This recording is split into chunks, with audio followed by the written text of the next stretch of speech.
Hey friends. I have had a lovely morning and had a chance to just reflect a bit. Something has been showing up sort of in and around my practice, my meditation practice, and to some extent my physical practice. In fact, that was kind of where it showed up today. And what I was, the insight that kind of crystallized was to do with discomfort, the feeling of discomfort. And I think this is also coming out of some of the work I'm doing with students. There's a way in which deep practice, inner work, and evolution, spiritual evolution, or really any kind of evolution, is inherently involves discomfort. So in other words, there's a kind of unease that we kind of get used to feeling, and an unease or a discomfort that it can happen that it flips, and that discomfort almost becomes something that we crave. I think very similar to like maybe the way an athlete feels about training. You know, like a really highly trained athlete gets to the point where the discomfort, the feeling of pushing the limits of their body becomes something absolutely that they need it, they love it, they need it, they crave it.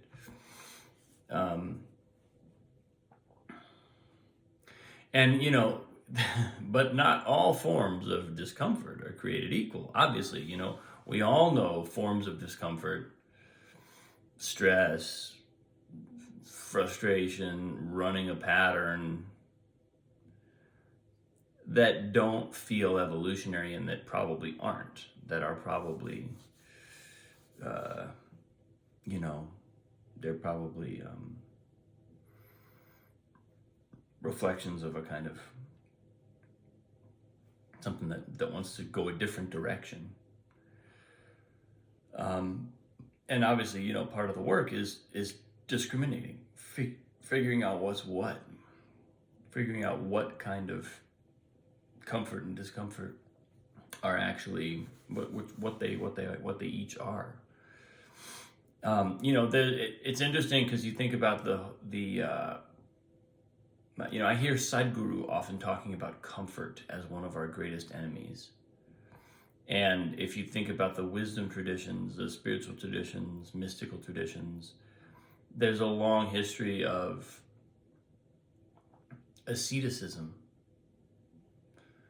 and renunciation, the comforts of life. Comfort is considered kind of an enemy of the spiritual life in the way it's been traditionally conceived. And I think, you know, in our contemporary context, I don't know, I mean, maybe nothing has changed. Certainly the nature of comfort hasn't changed. You know, the fact that comfort, you know, again, the renunciatory practices of renouncing sex, renouncing food, renouncing comfort, renouncing wealth, renouncing any form of wealth. You know, those are all things that give us a certain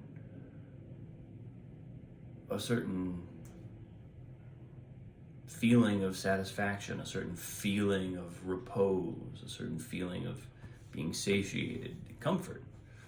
And I think it's not that those things are not can't be that those will inherently ruin any spiritual practice, but they do become addictions pretty easily, and I think that's what the great wisdom traditions were identifying. So they were kind of saying, hey, look, if you're on this path, maybe stay away from this stuff.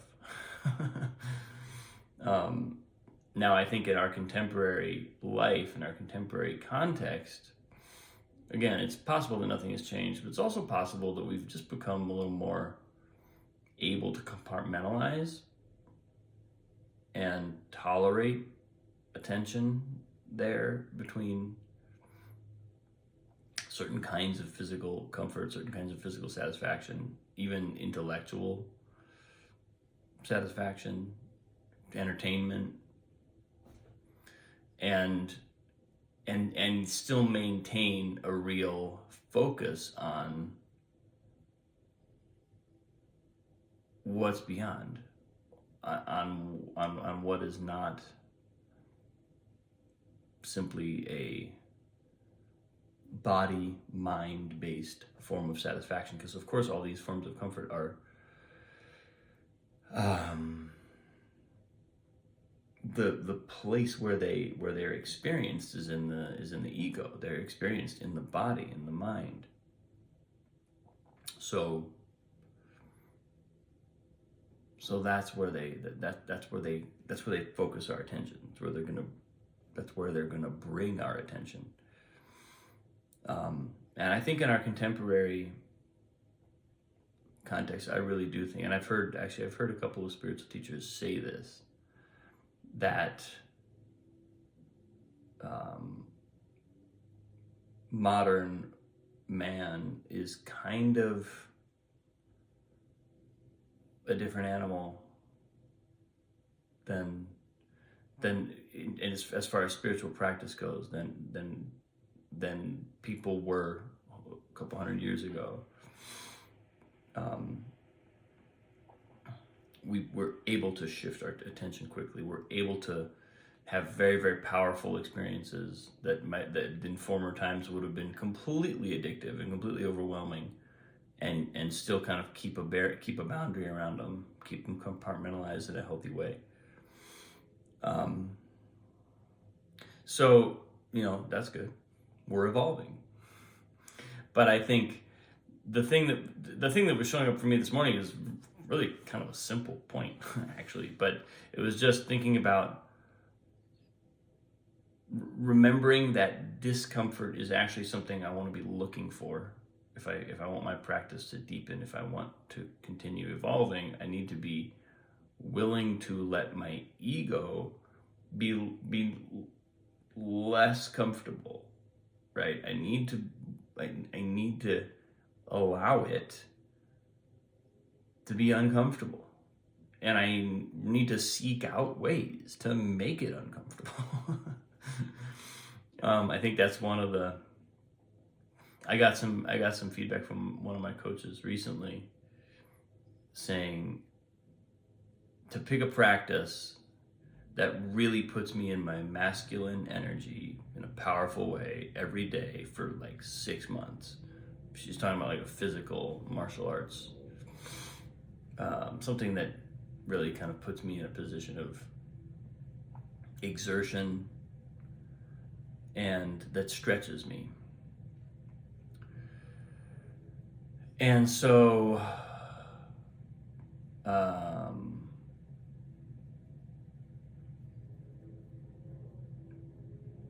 yeah, I think I'm in a place now where I'm sort of going, oh yeah, I need to be looking for ways to make myself uncomfortable. I actually want that,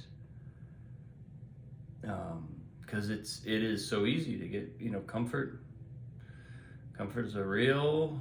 I can see why Sadhguru kind of goes, why he frequently points out how dangerous it can be, because it can, it can very, very quickly make us complacent, and we don't even notice. We don't even notice that we're complacent. We've just kind of gotten comfortable. So I'm not sure why that showed up this morning, although I was doing some pretty deep stretches and I felt pretty uncomfortable. But it seems like a lesson it seems like a lesson that's actually larger than that, and actually is kind of setting me up to look at the new year and make some kind of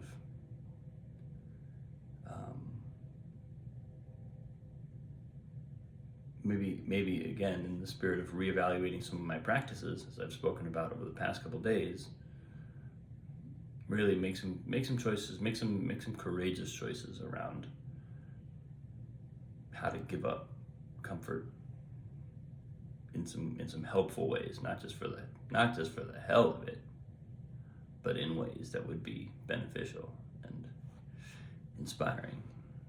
So that's where I'm at today, folks. Thanks for watching. Have a wonderful day. I appreciate you. Much love. I'll see you soon.